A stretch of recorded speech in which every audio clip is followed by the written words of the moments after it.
What's up, guys? I'm trying to fill the backlog that I have on blasters that I've made. I've been making a lot of 3D printed blasters and not been making so many videos. They're kind of hard to make because it takes a long time. I have to edit and all that. So I finally we moved. I think that's old news. But me and my dad have built a workstation, like a counter. It's 8 feet wide. There's a shelf for my printers, and this is really awesome. And I got this giant cutting mat, so I have what looks pretty good on camera compared to like the ugly particle board. And so it's time to make some videos. I'm gonna start with this one because I really like it. Don't love it. Well, I have a love and hate relationship with this thing. So this is the what did I call it? MHR B2. This one got sent to Ragnarok. I don't know how much it got handled. It definitely got dropped or damaged. This definitely happened. I know that the front shroud came off, so it's not like in 100% tip-top shape. It's also been in a couple wars. I used this at West vs. Zombies on the last day. I even brought it to the last stand, but that was actually a mistake because the pigeon would have served me much better. And I had one of those, but anyway, it was the whole thing. But so this is special because what it does is it's got a geared semi-auto pusher that has at least double the throw that you normally get. It pushes 3 inches, and that's where the 2B comes from, or B2. Because you can load up your mags like this. It's a flywheel blaster. It's a bullpup. It's based off of the XR2 from Black Ops 3, I think. I played like 10 minutes of that game when it was free for a weekend, and it wasn't really for me, but this gun is the gun in the game, this blaster, I guess, to be proper about these things, according to the community, the gun in the game had such a kick-ass design. Exiled, he made an integration version of it himself forever ago. I think it was a rapid strike base. And I wanted to make one, and me and my sister actually started one. Oh God, I forgot to screw that in. Me and my sister actually made one, or we got most of the way. We started with a Hyperfire, did some scratch building. It never got finished. I actually still have it. It's okay, but we never got to getting the pusher properly aligned. It was prone to jams. It broke multiple pushers, like rapid strike pushers and stuff. So I came back to it when I started doing 3D printed blasters, and I'm actually glad that I did. Like I said, I fielded this a couple of times, and because of the long pusher, we can stack the darts, double stack in line. So we get a 2-round burst. But instead of having a 2-round burst where it fires twice or throws the pusher twice, we have a 2-round burst where it just shoots twice as many darts. So instead of dropping your capacity down in half, this 12-round mag goes from 12 to 6. We go up, instead we still maintain the number of shots, 12 shots, but 24 rounds downrange, which is it's so cool. And it's kind of unreal how much ammo this thing can put downrange. The rate of fire because of that, and it's semi-auto, so it's as fast as you can pull the trigger, and it's shooting twice as much ammo downrange is crazy. It's absolutely insane. Obviously it's a bullpup. Mag release is just a simple flipping lever. It's not very well designed. My mag releases have gotten better since this one. This is actually a pretty old design. I think it's at least a year old now. Like I said, I used it at West vs. Zombies before the final stand when the horde was big, but we were moving a lot. It was just insane. I could clear hordes, period, on my own, because I could just lay in so much ammo. That said, it's expensive to run this, especially at an event like West vs. Zombies where I was providing my own ammo. I went through 300 rounds, I think, in one day of my own ammo, and I retrieved no percentage of that at all. Really, I got maybe 50 rounds back, 50 darts back. So there's that. So in terms of ergonomics and comfort, it's pretty long. I think the length of pole, I mean, I've got a ruler here now. So let's measure. Length of pole is about 15 inches. So it's really like got a really long stalk from here to here is 15 inches. That's really long.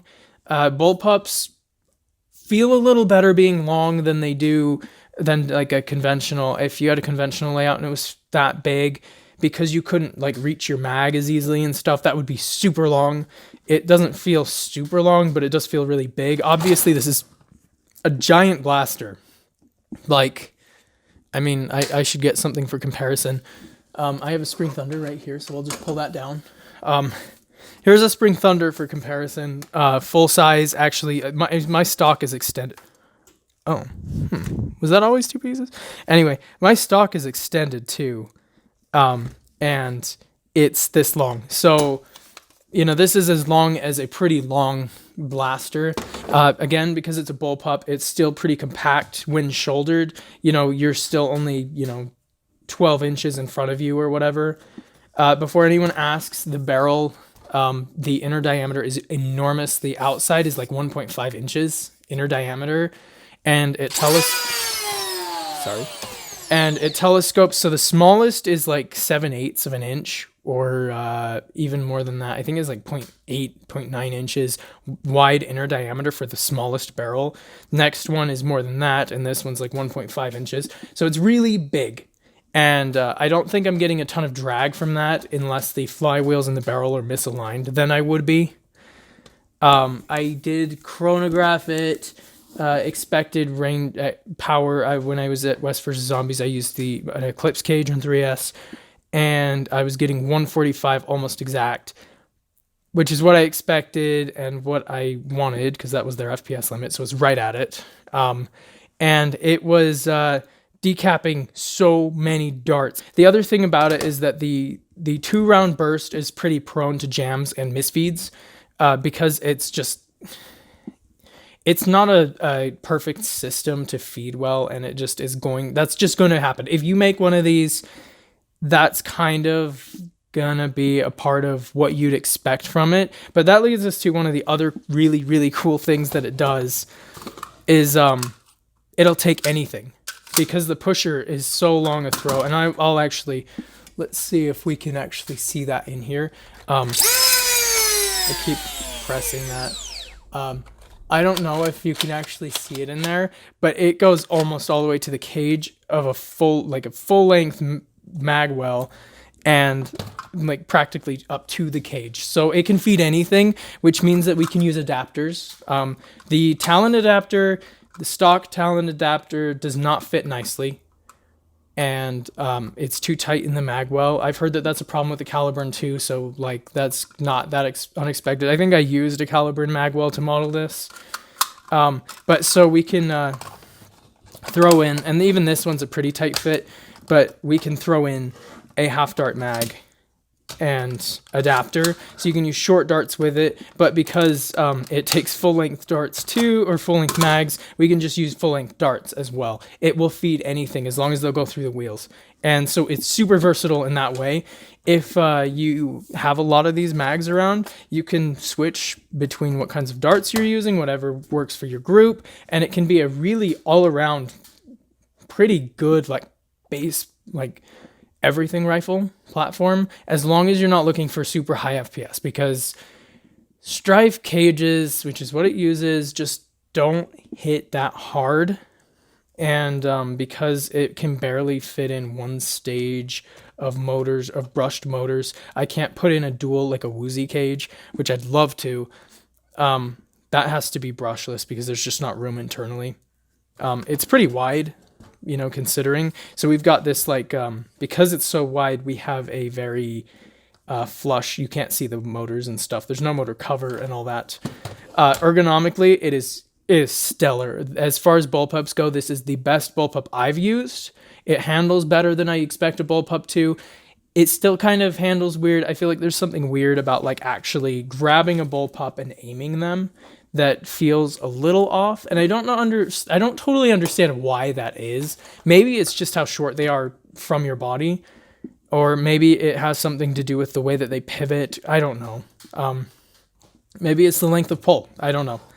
So this one, again, geared pusher. It's got the trigger gear has an orbital gear. There's a large round gear, and then there's a giant pinion gear, or there's a pinion, and then there's a giant rack gear that the pusher's on. The pusher's like this long. So, and the pusher actually slides up into here.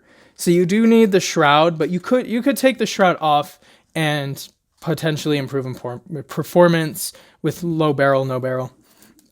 The charging handle is attached and moves with it, which, as it turns out, looks really good on camera, and has one of those things that's pushed me towards having these little things. It also means that you can actually fire it by pushing on this. So if, like, say the trigger skips a gear or pulls out of place, which can happen or has happened, at least on my copy, a few times, you have an option to keep firing, even if it's like kind of inconvenient. It's still doable. So this is actually one of my favorite parts. The grip is a single piece of TPU printed that wraps around here. I did make a 2-part one because there's no way to get it on if it's not flexible. And this has a grip rev in the back, so you squeeze it with your hand, and that actually works really well when you're like getting ready to fire. You just squeeze it and it'll go. This, I went a little all out on this, and I put in a brushless ultra strife cage in here. The performance was actually kind of a letdown. It could be because I'm using 3S and not 4S. It could be because I'm using the wrong crush. It may just be not optimized. Maybe the barrel is too long. I don't know. I mean, that is a long barrel. I personally don't actually think it's the barrel because it's such a wide diameter. And whenever I've chronoed it, I've never gotten higher results with the shroud and barrel off as with it on. So I don't really think so. I won't 100% rule it out. I don't want to like make false claims.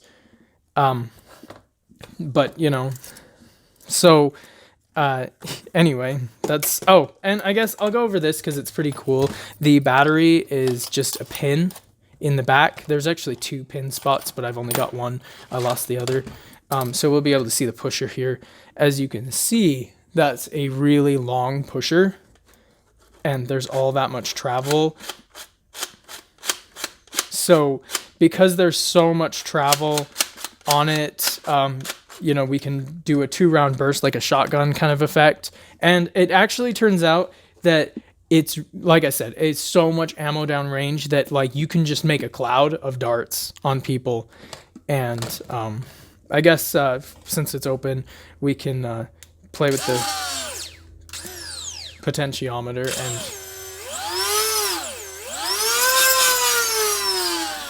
and that adjusts the firepower. I thought it was going to be hitting a lot harder, like more like 170 FPS or so, and it's not. If it's hitting 150, honestly, I'd be thrilled, just because it just isn't doing a great job in terms of firepower. So the potentiometer and the power control really wasn't as necessary as I thought it was going to be. I thought this would be like an NIC. Well, more like ultra stock, approaching ultra stock, and then tune it down for our general events. And it turns out it's just fine full power at our general events. I do have some plans for the future as far as that goes, but that's another video for another time. Anyway, I guess, you know, since I should show it shooting, there's not really a good way to shoot on camera because I can only shoot the table and it's 3 inches away, but... Well, I really should turn down the power, but...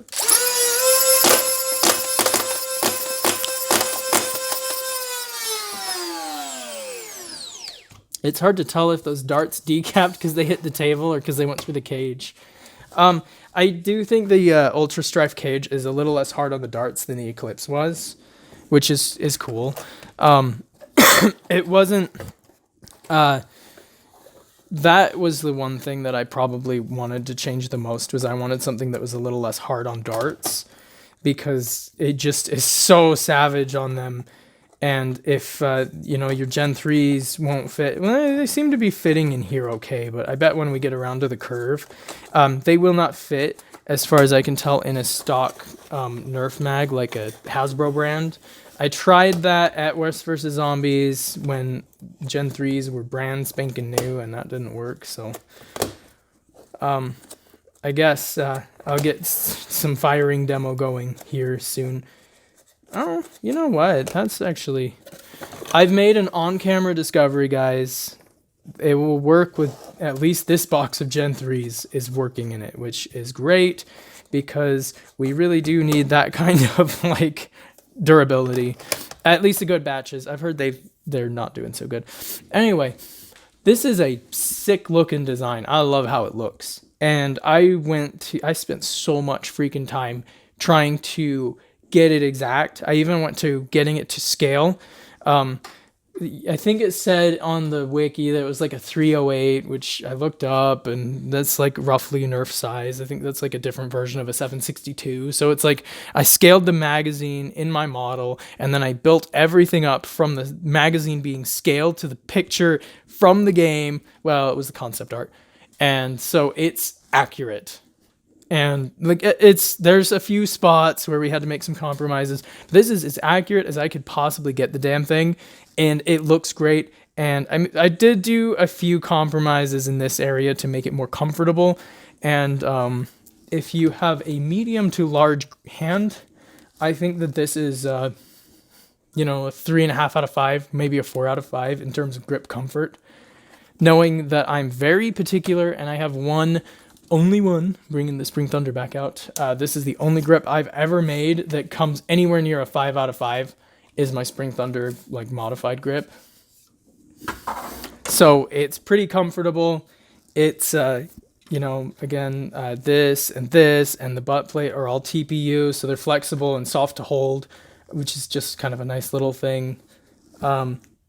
I don't know that there's much more to say besides showing it firing, but I love this design. I guess I'll talk about my feelings because, you know, this is my platform to express myself or whatever. I love it. I wish it was easier to use. Like, I love the look of it. I love the feel of it. The size is just great. Like, it feels so fun to use. It's just, you feel like a total fucking badass. And it looks awesome. The only problem with it is that loading mags up like this takes forever. I had an event. It wasn't a great event. Some problems, team balance, you know, the usual stuff that you kind of expect. And it just wasn't very like fun. And I had run this and we were between rounds. And I just kind of said, you know, I don't feel like loading it up anymore. And I went home because I would have had to spend so long loading up the mag, like to get enough mags to use in gameplay because the FPS is fairly low. And because of the way that I tended to use it, really was like a spray and I used it like a spray and pray, but like not the rate of fire. Anyway, I was using it that way. And because of that, it was just too much hassle to really go through to get it working and set up, and I didn't want to. So I took it home and said, you know, I need a different flywheel primary that is a little simpler and easier to run, because this one is really good if you need to shoot a lot and get a lot of tags and, you know, just lay down a lot of suppressing fire. It's great. You know, it's fun. And if you don't need to, you can use your adapters and just run it like a normal, you know, Katana Talon mag blaster. But because of the geared pusher system that makes all of that possible, which is a little less reliable than like a solenoid, it does have room for a solenoid. You can actually mount it forward and back, so you can do half darts and full length darts with it. But the problem with the solenoids is that they just don't have that much throw, so you're committing to one over the other, and you can't change it on the fly. And you need forward adapters, not middle adapters like the stock Katana and Talon adapters. And so you're limited. And if you want to use this at its full capacity, full potential, you're not limited, but it's going to take you a long time to reload. You're going to go through twice as much ammo for every shot. And obviously that's the feature, but it's also the flaw. And so it's kind of like, I thought this would be my like all duty, go-to blaster. And it kind of ended up not working out that way. And, that's okay. It happens. But it was a lot of fun while I used it. And, but, it's just a little too, I mean, it should be like not a niche blaster with how it works, but it really is kind of a niche blaster and, serves a very niche purpose. Niche? Whatever. And, it wasn't quite what I needed. Again, with a future video, I'm going to talk about my lever action rifle and how that is just like my perfect blaster. I wouldn't have expected that because I was so set in flywheels. As a flywheel blaster, I give this a 3 out of 5. I like it, but I don't love it. And I guess that's that. I'll have a firing demo too. Obviously can't not have a firing demo with how this thing works. So thanks for watching, guys. All right, I guess on camera, right? 2 rounds? Or 2-round burst, okay.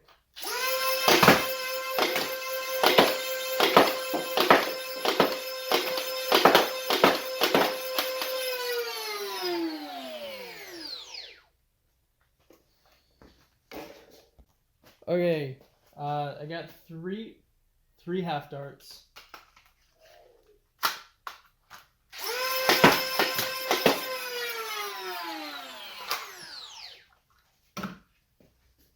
And we got, what's that, 5 darts? 5 full-length darts.